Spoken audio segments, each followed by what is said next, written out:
since you know Gennady better than anybody, like as a fighter, like what do you think makes him so special? I think his discipline and dedication to the sport. This is a business for him. This is a very serious business for him. I know people have taken the soundbite of him saying, "Are you serious?" as a joke, but to him, if you're not serious about training, if you're not serious about running, if you're not serious about being in the gym, then you're not somebody that he wants to be around. The fighters that we have training with him in the gym have to understand that it's not a joke to him. This is something that you can get seriously hurt when you climb to the ropes. So he takes it, like I said, as something that is done 100%, or there's no sense in doing it. And so there's some coaches and fighters that they click, and it's just like a career sort of thing, like Manny Pacquiao and Freddie Roach. Would you say that Gennady is like that for you? I think that the first couple months that we came together, I think that click came together, the mental click came together. Not so much the physical, but the mental click. And he likes the fact that I like to work hard, as hard as he does. But yes, I think that he understands my agenda is his agenda, and that's so important. I have nothing else in my life that I want to do more than to be in the gym with him. And is that your agenda? Absolutely. And so with Gil, is there anything that you're looking out for with him? Because I know they have a history. So they have a history in the Asian Games back in 2001, I believe. Yes, of course, he's a two-time world champion.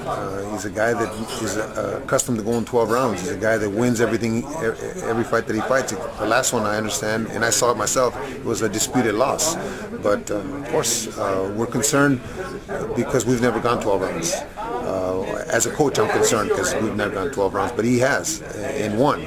So we're not at all taking him lightly, because if there's no use talking about future fights if we don't get past this guy and get past this guy in a good fashion. And do you see this going 12 rounds? No, I would hate for it not to, but I understand that he can, and we have never. So it's a concern. So it's like you don't want to plan for something, or you want to always have your plan for it going 12 rounds, but you don't think that it's going to go 12. No, absolutely. Yeah, of course. Again, all of his wins at a championship level have been 12-round fights against world caliber fighters. So if you'd be dumb for us to think that this is going to be a quick fight. No, it's not. To us, it's a 12-round fight. If it ends early, great. If it ends early, it's going to be a great fight for the fans. I heard that when you also met Gennady for the first time and you got the chance to see him, that you put on a board. You put Ali, you put also I put the numbers Floyd 1 through 12. Mayweather. I put the numbers 1 through 12. Right. And at the top I put Muhammad Ali. The second number I left blank, and then I put Floyd, Pacquiao, and all the fighters of our era and of past eras. Sugar Ray Robinson, I think I put below Floyd or above Floyd. But the number 2 I left vacant, and I promised him that if he gave me, this was about 2 months after he started with me, if he gave me 3 years of undivided attention without questioning anything, that his name would be up there. He would be the most avoided middleweight. He'd be the best middleweight in the world. He'd be undefeated. He'd be world champion. Nobody would want to fight him.